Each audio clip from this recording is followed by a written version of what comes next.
Good evening, everybody, and welcome to another edition of Fire Up! Yes, I have an awesome panel, of course. My usual co-host, Smokin' Jeremy B. Hello, Smokin' Jeremy. Good evening, Candy, Ralph, and George. How's everybody doing tonight? We're doing good, thank you. And next, we have Ralph Williams. Welcome back to the show, Ralph. Thank you, Candy. Thanks for having me as always. Appreciate it. You bet. And Scott's longtime friend and co-host, and one of the attendants at our wedding, Mr. George Eichhorn. Well, thank you very much. It was a wonderfully cold day in Milwaukee for your wedding. And it was January 1st and it was 40 degrees. You can't ask for much more. And then they migrated to Florida. Yeah. Good to be back. Well, it's good to have you. Our first topic we have. Go ahead, Jeremy. Sorry. They just flew in. Boy, their arms are tired. Yeah. Our first topic. We can't deny it. Like, it's the topic of the night because Caitlin Clark finally did it. She set NC2A women's basketball scoring record. She did it in style, and she actually did it in Michigan. Back where George and Smokin' Jeremy B are. I have to give her head coach credit, though. Lisa Blunder called a timeout after she set the record to give her time to really bask in that moment. Because let's face it, it's been how long? It's been 6 years it was set. I don't know if it's going to, especially with NIL money, I don't know that anyone's going to break this record again. And she did it, 8 minutes into the first quarter or something, quarter like that. She had 23 points in the first quarter. I mean, it's unbelievable. I just think I give her a whole lot of credit. I don't know that it'll be broken again. It might be, but with NIL money, you just never know. Let's see. Smokin' Jeremy B, what's your take on Caitlin Clark and her setting this record? I think it's an amazing feat. And I'm glad for her coach taking the time out to let her bask in it, to take the moment in. Because a lot of times coaches forget the individual achievements like that, whether the team's doing great or not, which I was actually doing much better than Michigan men's basketball. That's on both sides, whether it's women's or men's. They're both doing better than Michigan men's basketball. But at the same time, coaches need to give these young kids their chance to have their flowers, because once they go pro, they don't get that shot until at the end of a quarter or the end of an inning or when they walk off the field, like with a walk-off home run or something like that. They don't get their flowers till they're off the field, not while they're playing the game. George, your take. Well, congratulations to Caitlin. Remarkable achievement. The 16-9 U of M women are only losing by 14 points right now to Iowa in the third quarter. But it's just a remarkable achievement. Women's basketball, I've admired it for a long time, but more recently than not, it's really come on strong. And people forget that, they've got their own season-ending tournament. They've got their Final Four. It's played sometimes the same weekend. I think now it is. Most of the time it's the same weekend as the men, but in a different city, of course. But you've had sellout crowds for NCAA playoffs for women for many, many years now. And that's really been tremendous growth all across the country. But yeah, hats off to Caitlin. What a great career objective there. And you're right, Candy. It may never be topped again with all the craziness going on in college sports right now, especially with the NIL. And I really do think that she has a wonderful future ahead of her, obviously professionally, if she wants to continue on with the WNBA. But there's take some time and enjoy this one. I'm glad that the coach did that, Candy, and gave her a chance to soak it all in. I agree. I do want to add and correct myself. She needed only 8 points Thursday night home game against Michigan to break the all-time record of 3,527.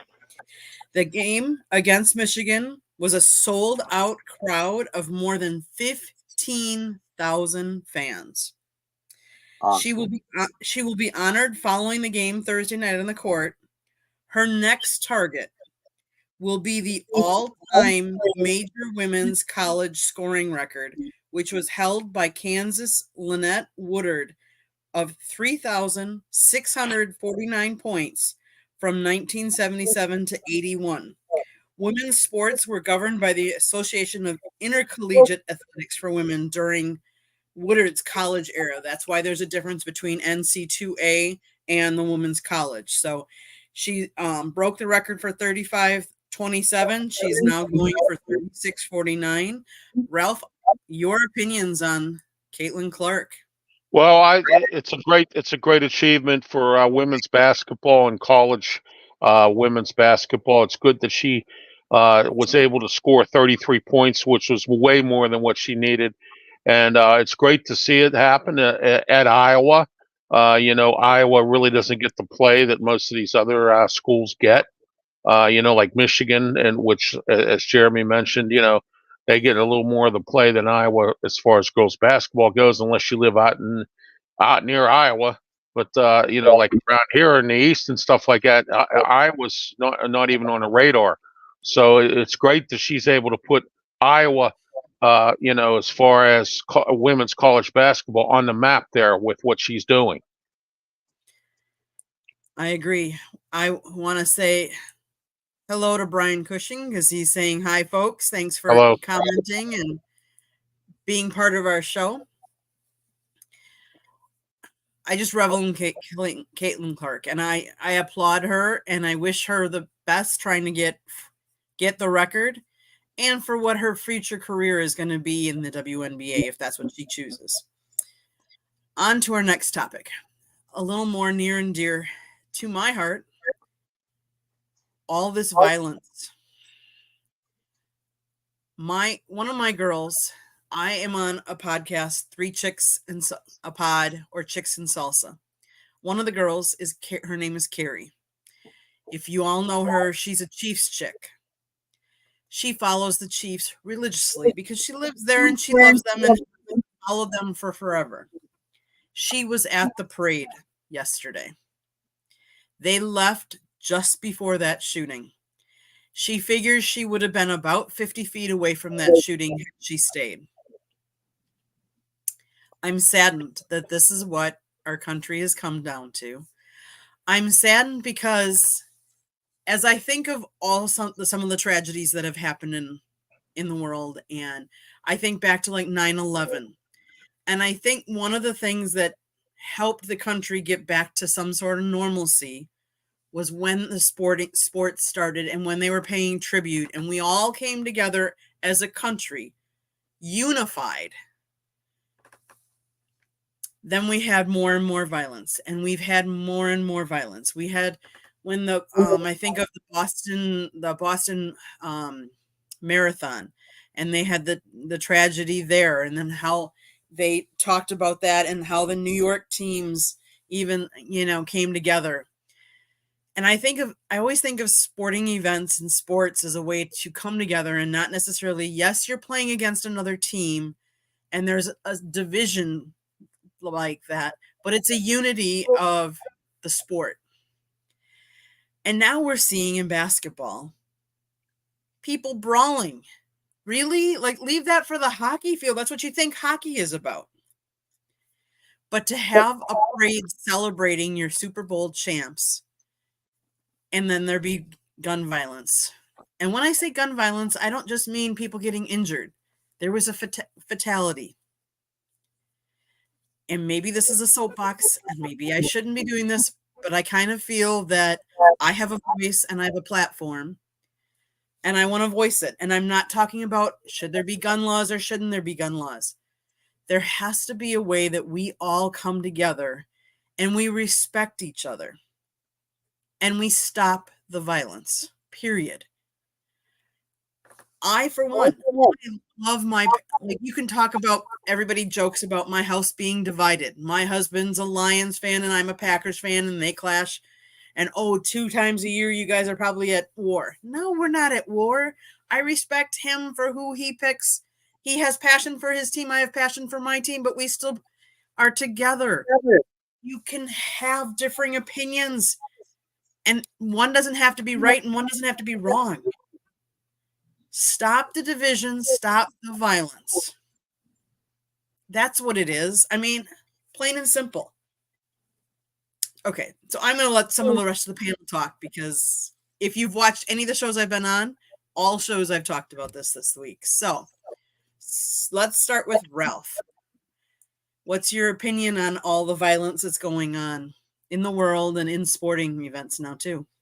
Well, I have 2 shows on Monday. One's at 11 a.m. on Blog Talk Radio. It's called Ralph's Opinion. I talk a lot of national stuff, and I also blast some of these people for some of the stuff that they do. At night at 7 p.m., I have a show called The Way We See It, where I team up with a guy named Bill Canada, and we do a show called The Way We See It, okay, which is mostly about local stuff that goes on in Pittsburgh, but we talk a little bit of national stuff. The Joe Osteen thing got to me big time. And Candy, the 3 things that you're supposed to be safe at, you're not. You're not safe at your church anymore. You're not safe in your home anymore. And you're not safe in your school anymore. Okay? And I've said this many times on my platforms, on my shows, that we live in a society right now that is an I don't care society and a lazy society. Nobody wants to do anything about anything. Nobody wants to talk about anything. And nobody wants to, and nobody cares. And it's a really sad thing here. And this Kansas City Chiefs parade situation, shameful. Okay. And I agree with you 100% about this. Now some kids are hurt. Someone's dead. This is disgusting. And now what's going to lead to coming down the road is we're going to have to watch it virtually from now on, because we can't be safe around anybody out there in the outdoors. Ever since COVID, everybody's going crazy about everything. George, your opinion on violence in sports and what's going on? Well, it's long been said that sports is a reflection of society, in the fact that even though you're enjoying a game, let's say, you're still, you have in the back of your mind things that are going on in the world and the problems of the world. And I think that part alone has gotten even worse over the years, obviously, because I was there when Ron Artest went into the stands in Detroit at the Palace of Auburn Hills, and then Malice at the Palace, as they called it. That was a horrible evening. I was so disgusted sitting there and watching that unfold as a media member. I was fortunate enough to be covering the game. And then the violence that I saw with the fans going after it, and this Indiana Pacers team going after it with fighting fans. It was just a disgusting moment. And the other one that was a disgusting moment for me was, go back many, many years, and Jeremy will remember, we had a pitcher named Dave Rozema for the Detroit Tigers. And we were playing the Minnesota Twins at Tiger Stadium. And 2 of our best friends were there with us, Joanne and Alan. And we had seats not far from home plate, up, behind the screen. And there was an incident that happened in that game where one of the Tiger players almost got hit, or possibly, if I go back in my archives, maybe he did get hit, but he charged the mound. And of course, that's a free ticket, as we know in baseball, for all the players to empty on the field. They don't, even if you're, half a field away over there in the bullpen, they all got to come running out. And Dave Rozema, a stupidest thing I've ever seen, did a flying kung fu at the face of one of the Minnesota Twin players. And I looked at my wife and our friends, and I said, "This is disgusting." I says, "I don't even feel like staying here any longer." And they, "What?" No, what our player just did, he almost gave a kung fu spike in somebody's face. It was the stupidest thing, and I can never forgive Rozema for that, because he just aggravated the situation. So the problem is that we're carrying these things over onto the field. How about Kelsey going after his coach in the biggest game of the year, the Super Bowl? The nasty behavior, what he did and showed to all of the Americans and people around the world watching that game. Uncalled for. I'm sorry. He can apologize all he wants, but he was stupid. And Andy Reid, I would have just, I don't know. He kept his cool, but I wouldn't have. So what we're seeing now is really something that I think stinks, is because, and this is a continual trend we're seeing, where they're bringing this stuff inside the arena, or in this case, at a Super Bowl parade. God help us. And we've seen it happen at 4th of July parade, and we've seen people driving cars into people, and it is a problem. And you're absolutely right. We've got to sit down as civilized people.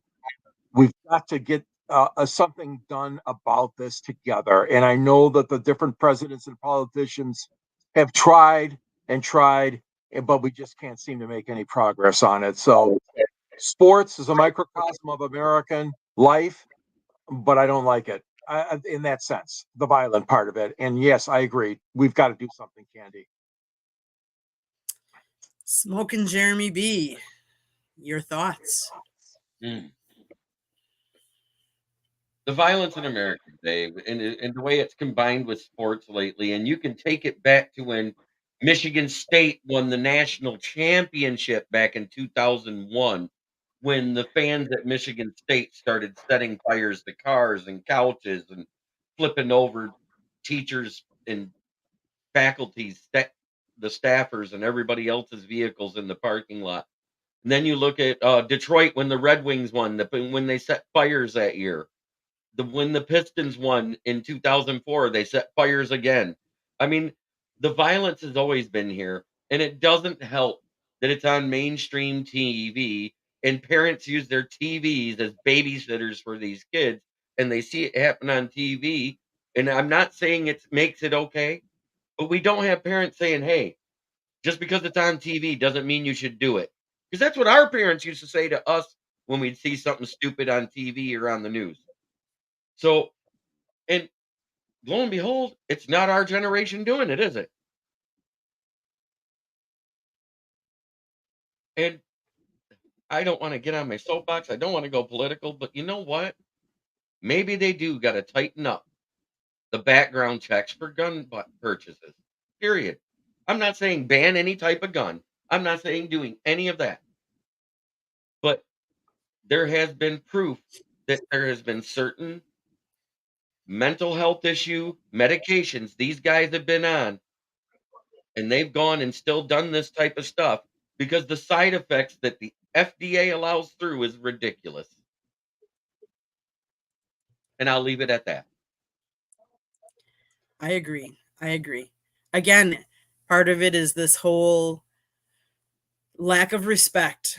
And I think some of it stems from, and I hate to say this, but what makes so many people think that as parents, I've got to make it better for my kids?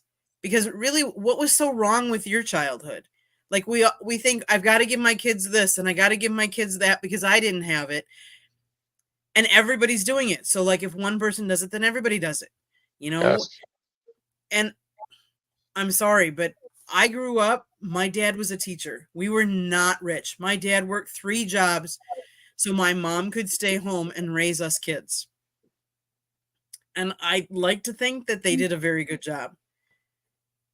But did we have a TV in each bedroom? Did we? No. And then I understand that times have changed and things have changed, but we had one computer. For the longest time, we had one TV.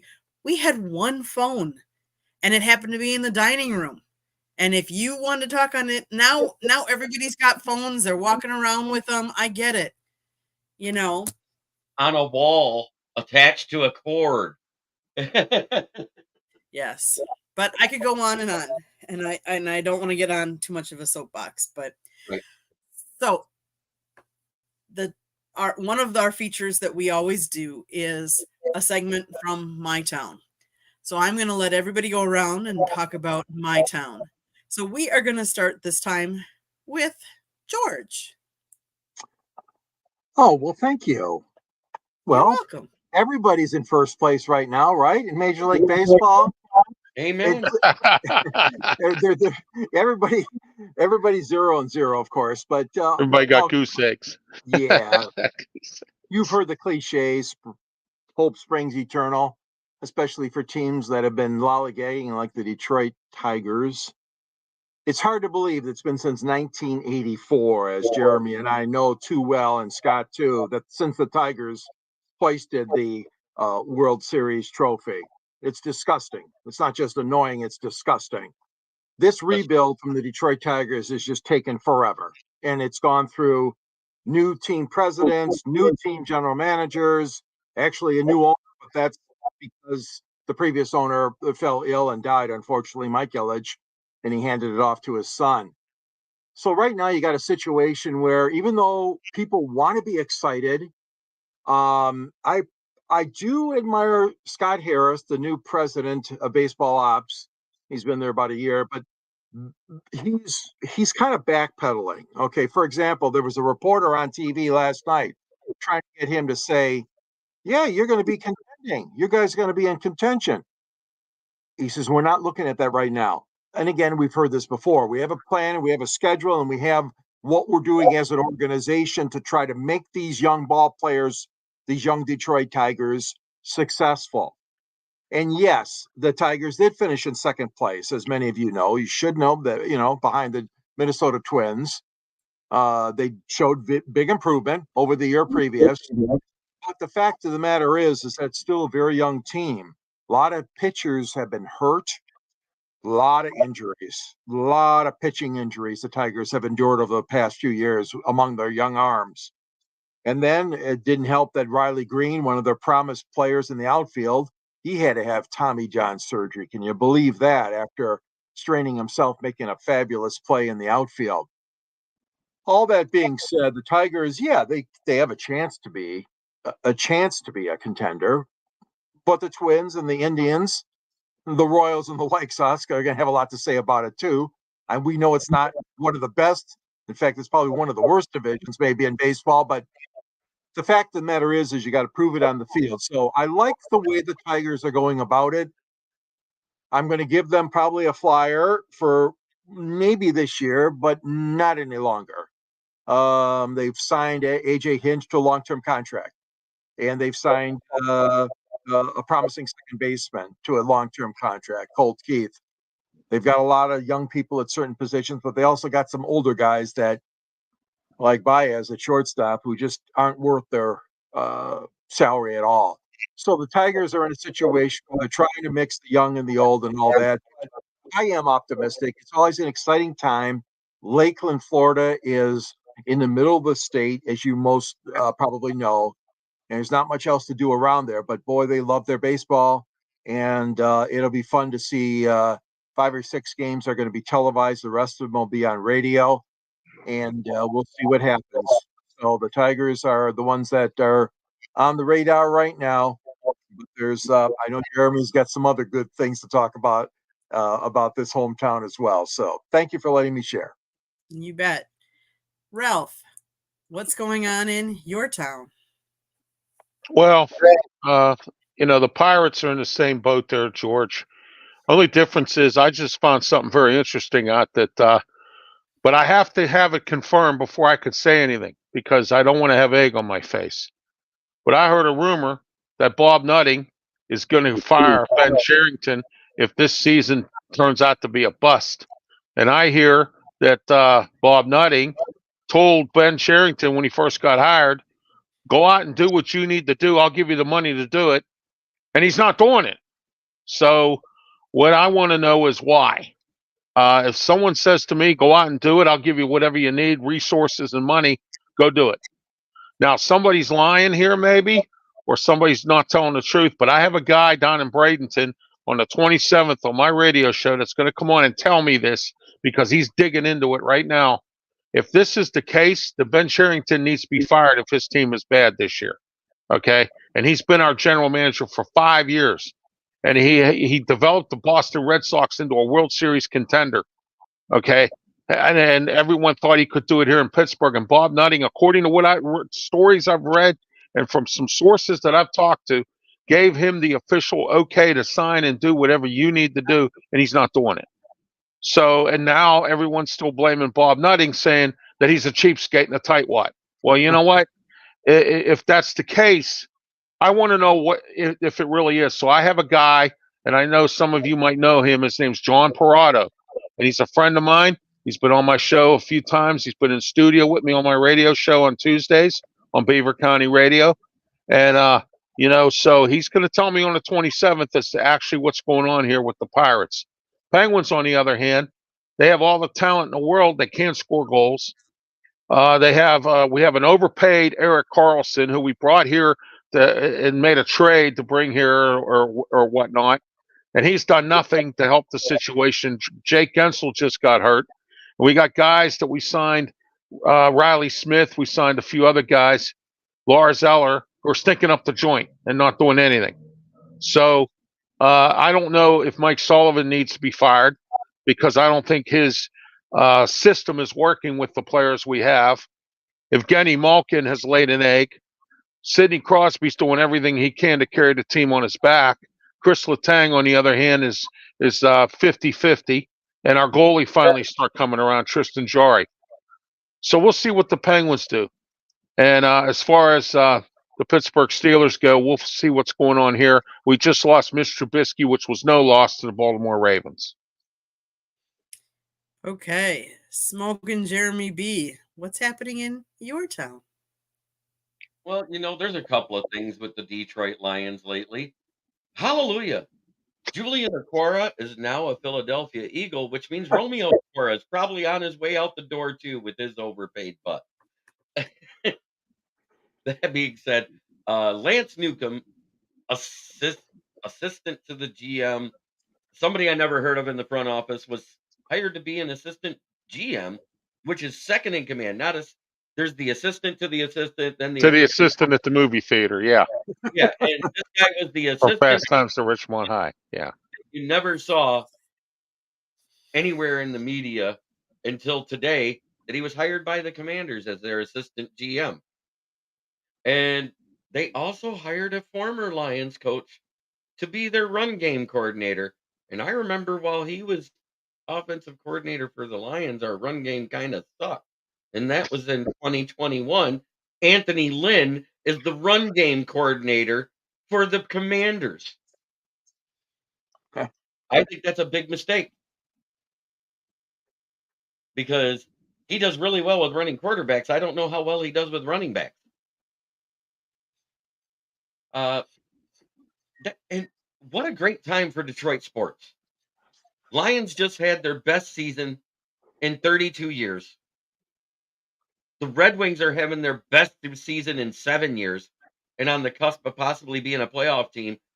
And if the Tigers play to the potential that everybody says this roster has, and if they make one move mid-season to push them over the top, they could be in the playoffs. It'll be the first time we've had 3 teams in the playoffs in one calendar year since 2006. Now, if we could just get the Pistons to get rid of Troy Weaver and put a team together, we'd be all right. Good one. Okay, so my town. I debated what to do, but I decided, it's not March, and we always hear about March Madness in college basketball and how exciting times that is. I'm going to argue with you that the exciting times aren't starting now already. This weekend, my husband and I are going to be going to his alma mater to see USF men's basketball take on Florida Atlantic.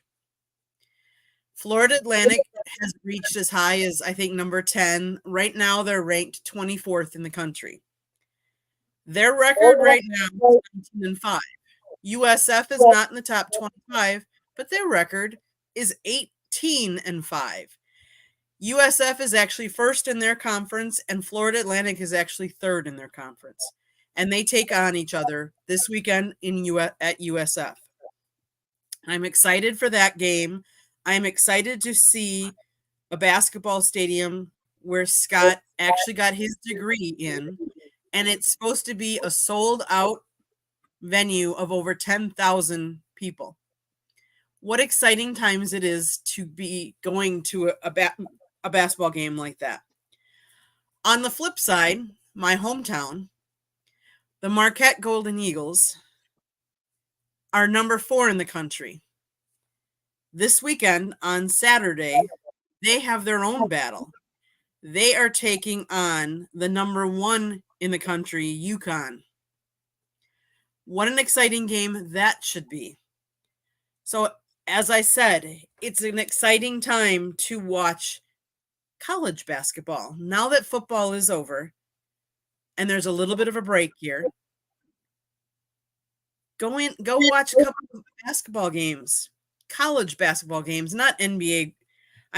I'm not a big fan of NBA. NBA is we won't even go into that. But as far as college basketball, go and enjoy that. Start prepping your brackets, because let's face it, March is right around the corner, and how many people do brackets? Start looking at the teams, watching some of these exciting games.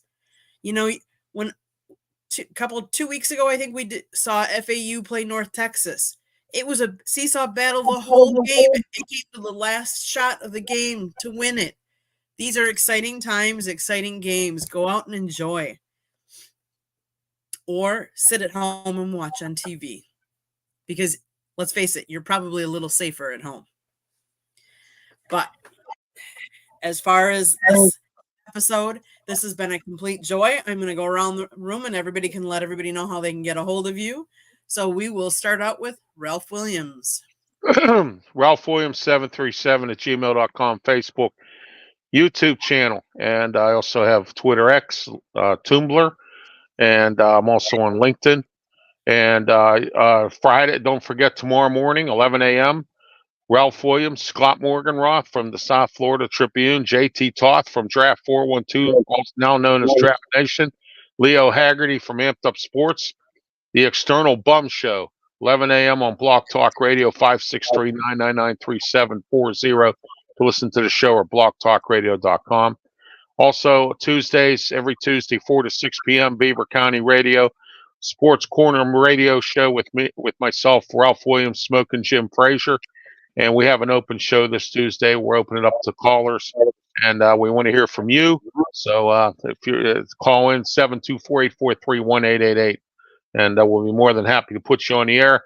27th is going to be a great show. We have Steeler guy coming on. We have JB Ellis from Sideline Sports, and we also have John Parado, who's going to tell us if what I said is true about the Pirates. And that is how you can get a hold of me. Okay, George, how can people get a hold of you? Well, you can find me, along with such great writers as Scott Morganroth, at Smoking Jeremy B, at the South Florida Tribune, under the Motor City Tribune. And at the end of the column, there's a little link here. If you're interested, Detroit Sports Broadcasters on the Air, the book that tells you all about broadcasting history in Detroit and Michigan. And there's a link there. And also you can follow me at these shows on the network, Sideline Sports and South Florida Tribune. I'll get it straight. I'm on the 108 Stitches. I've been a guest on the Sports Exchange and Pundit's Pundit and this wonderful show, Fire Up. And you can reach me too on Yahoo at gicorn@yahoo.com, or on LinkedIn under my name as well, Facebook under my name as well, and follow me on Twitter at SanjiSports99. Looking forward to a great weekend of sports. I'm glad your guys are making your trip to Tampa. It sounds exciting. Candy, and obviously a little bit of reminiscing, of course, too. So that's wonderful. Thank you. I appreciate that. Smoking Jeremy B, how can people find you? I'm everywhere. No. I know.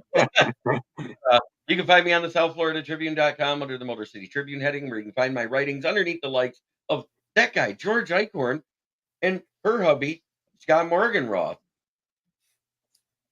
And he also wrote a book, people. Remember, Yes, it's on Amazon. There it is. That's it over there. Lessons from the Microphone. Check it out. It's on Amazon and Kindle.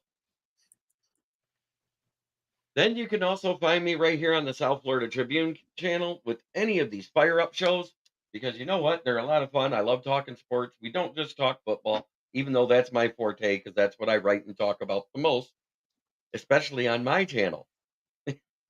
which is kneecap biting with the Motor City Lions. I have my morning show, Lions Talk with Smoke and Jeremy B and Von Doom.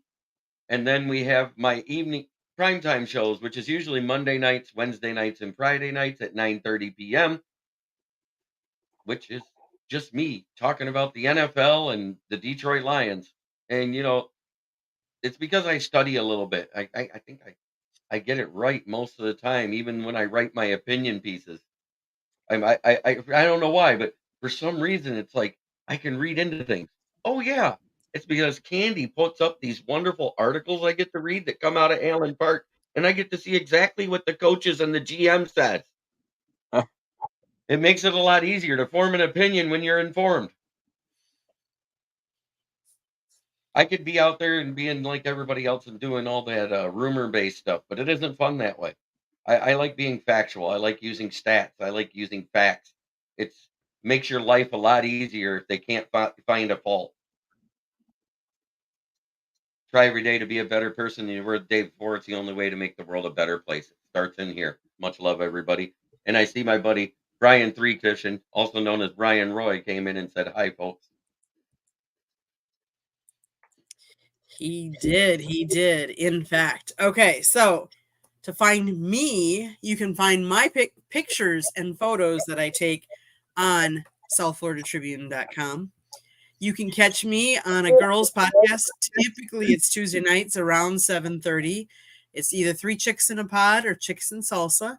This week, we did it on Wednesday night. You can find me whenever Scott needs me on any one of his plethora of shows. I'm in charge of Fire Up. Jeremy and I do them typically on Sunday mornings as well, especially during the football season. We are taking this Sunday off because obviously I'm going to the USF FAU game. So, Jeremy, you get the Sunday off. I know. But I'm so excited. But we do this show Thursday nights, Fire Up. Before this was Pundit's Pundit. Wednesday nights is always Sports Exchange. Sometimes you'll see Fire Up Michigan. Sometimes you'll see Motor City Mad Mal Show, which is a one-on-one show where Scott interviews one person. Tuesday nights typically is Inside the Pigskin, and Monday nights is normally 108 Stitches Baseball Talk. But catch any one of our shows. If you like it, share it, show us, subscribe to us in the right corner, and subscribe to all of our guests and all of our people that contribute to our shows. They all have their own YouTube channels, and what's important is not only subscribing to us, but subscribing to them, because without them, we wouldn't be here. And without you guys watching, none of us would be here. So we appreciate all of you watching, sharing, showing, telling all your friends about us. Go to our website, www.southfloridatribune.com. If you like podcasts, we're also wherever you get your podcast, Apple, iHeartRadio, Google, Spotify, any of those places, Podcast Addict, CastBox. I mean, we're all over. We broadcast live to Facebook, LinkedIn, Twitter, and YouTube. And Scott's book, like Jeremy said, go out and get it. Lessons from the Microphone. It talks about media and how media has changed over his 44 years in the business. It's awesome. It has good pictures. It has good stories, because Scott, if one thing, is not short on words, and he's a storyteller, and he loves sharing his experiences and talking. So go out and get his book, read it, and then, of course, subscribe to our channel. And like I said, subscribe to all of our contributors' channels too, because without them, we wouldn't be here as well. So we appreciate you watching tonight. We appreciate you subscribing and subscribing to everybody else's channel. We hope all of you have a great weekend, and we hope all of you remember you have a voice. Use it for the positive. With that, have a great night. Thanks, everybody.